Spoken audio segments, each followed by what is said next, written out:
Our first is community development. So Bob Brown, our interim community development director, will go through his presentation first, and it will come back up here in just a second.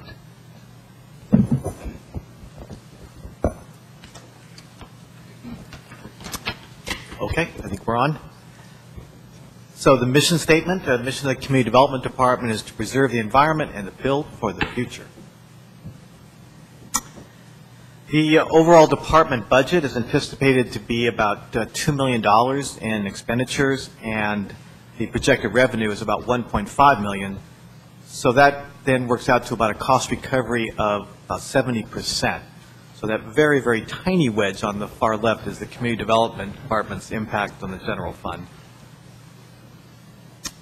Over the past 4 years, 8 positions have been eliminated in community development. So we were the department with the 35% reduction in staffing.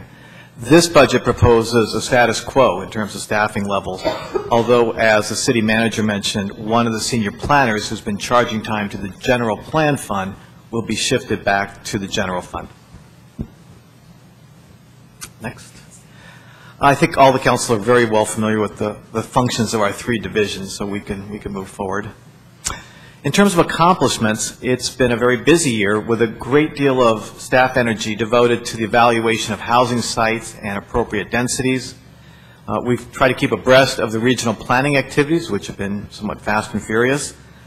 We've helped in the transition of the housing functions from the former redevelopment agency, and processed applications for Hannah Ranch, the Circle Bank building at Grant and Redwood, and multifamily housing at the Buck Center, and the wayfinding sign program that you'll see at an upcoming meeting. We saw a rebound in construction activity. We've had over $50 million in new construction valuation, including the fabulous $36 million investment in the Buck Center. We saw construction begin at the Warner Creek Senior Housing Project and at 999 Grant. Finally, we initiated the e-permits online access to our permit records, and our one-stop shop service continues to be very, very popular. Next. Code enforcement continued their fine work and responded to over 2,200 complaints, many of those related to property maintenance, which I think is a reflection of our current economic realities. The Housing and Building Codes Appeal Board process has been very effective, and we've achieved a 98% compliance rate through that process. On a positive note, the residential resale inspections are recently increasing, again, a reflection of an improving housing market. And the second and third rounds of the apartment inspections are finding 70% fewer deficiencies than the first go-around. So that's, obviously, we're very much improving the housing stock quality. We are proposing 3 budget changes. The first would be increasing the funding for the general plan budget by $80,000, and more will be sharing with the council on May 1st, a work program and timeline for the general plan, so you'll have a lot more detail at that time. Again, the city manager mentioned the shift of the senior planner from the general plan to the general fund. And lastly is reinstating $12,000 in training budget, which had been removed in the previous years.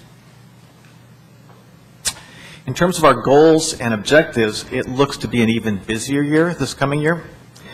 We intend to complete the housing element update. We'll continue to try to influence the sustainable community strategy and the RHNA housing number processes to our maximum benefit. We'll return to work on the Redwood Boulevard study and the general plan update and begin work on their companion EIR. And again, we will share with the council on May 1st the work program for that work. We plan on incorporating the adopted climate action plan and the implementing programs as part of the general plan update. And also on May 1st, we will share with the council some suggestions for relatively minor streamlining of the development review process with an intention to free up staff time so we can really focus on the general plan effort. We will continue to provide leadership in trying to initiate a Marin PACE, that's a property assessed clean energy loan program for energy efficiency retrofits in buildings. And we will have a little over a year to eliminate what I estimate to be a ton of paper files and plans before we move into the new offices that will have very little planned storage. In the Building and Code Enforcement divisions, we will be initiating very soon the online permitting functions that we've talked about, and also begin posting results for the resale inspections so that property owners and realtors can access those more quickly. Here also we'll be scanning plans and files, and again, those will be available to the public once they're in digital form. And we'll also help figure out the ultimate staffing of the reception functions in our new administrative offices, which will be combined with the permit center. And that concludes my